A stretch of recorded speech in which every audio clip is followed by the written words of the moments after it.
கோயம்புத்தூர் தொகுதி பாஜக வேட்பாளர் அண்ணாமலை தடாகம் அருகே வீரபாண்டி பகுதியில் வாக்கு சேகரித்து வருகிறார். அந்த காட்சிகளை நேரலையில் காணலாம்.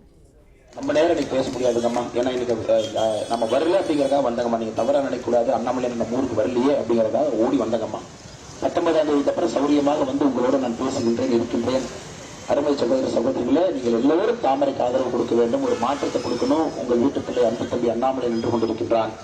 கோயம்புத்தூரை முன்னேற்ற வேண்டும் என்று கொண்டிருக்கின்றான். இந்த பகுதியெல்லாம் முன்னேற்ற வேண்டும் என்று கொண்டிருக்கின்றான். குழந்தைகளுக்கு நல்ல ஒரு வாழ்க்கை அமைக்கும். தேர்தல் முடிந்து 2026 சட்டமன்ற தேர்தல் இணைவு ஒரு அற்புதமான தலைவர், மக்களுக்காக தொடர்ந்து போராடக்கூடியவர். குறிப்பாக முத்தரையர் சமுதாயத்தினுடைய தமிழகத்தினுடைய அடையாளமாக இருக்கக்கூடிய அண்ணன் கே செல்வகுமார் அவர்கள் நம் பகுதிக்கு வந்திருக்காங்க. அண்ணனுக்கு சிறப்பு வணக்கத்தை தெரிவித்து கோயம்புத்தூர் பாரதிய ஜனதா கட்சி சார்பாக, தேசிய ஜனநாயக கூட்டணி சார்பாக அண்ணனை வரவேற்கின்றேன்.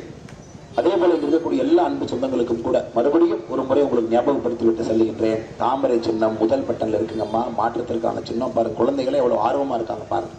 காரணம், அவர்களுக்கு தெரியும் நாளைய இந்தியாவை நாம் உருவாக்க வேண்டும், அவர்களுக்கான நாட்டை உருவாக்க வேண்டும் என்று எல்லோரும் நன்றி தெரிவித்துக் கொள்கின்றேன். காலையிலேயே நேரமே வந்து ஆதரவு கொடுத்துருக்கீங்க. தாய்மார்கள் நிறைய அங்க இருக்கிறீங்க, அக்காமார்கள் இருக்கிறீங்க. எல்லோரும் நன்றி தெரிவித்துக் கொள்கிறேன். நன்றி, வணக்கம். பாரத் மாதா கி ஜெய்.